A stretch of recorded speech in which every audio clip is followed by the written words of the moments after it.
உள்ளமெலிவும் உடல் மெலிவும் கண்டிருந்தும் எள்ளின் அளவும் இறங்கி அருளாயேன். எள்ளும் உலகில் எனக்கு யார் இறங்குவரே. உள்ள மெலிவும் உடல் மெலிவும் கண்டிருந்தும், இதே இன்னொரு பாட்டில் திருமந்திரத்தில் சொல்லுவார், அண்டம் சுருங்கில் அதற்கோர் அழிவில்லை, பிண்டம் சுருங்கில் பிராணன் நிலை பெறும், உண்டி சுருங்கில் உபாயம் பலவுள, கண்டங்கருத்த கவாலியின் கருத்து இதுதானே.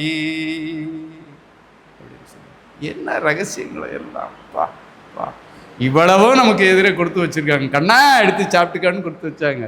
ஒருத்தரும் கண்ணிருந்தும் கண்ணில்லாதவராக இருந்து விட்டோம்.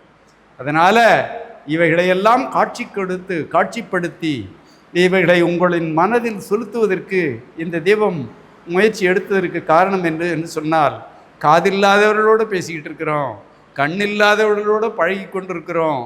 அப்படிப்பட்ட இந்த உலகத்தில் இதை காட்சிப்படுத்த வேண்டும், அவர்கள் கேட்க வேண்டும். கேட்டல், சிந்தித்தல், தெளிதல், நிஷ்டை கூடல் என்ற 4 மூலமாக இந்த உலகுக்கு இந்த அரிய கருத்துக்களை தர வேண்டும் என்பதே நம்முடைய கொள்கையாக இருந்து இதை ஆவணப்படுத்தி கொண்டிருக்கின்றோம். வாழ்த்துக்கள்.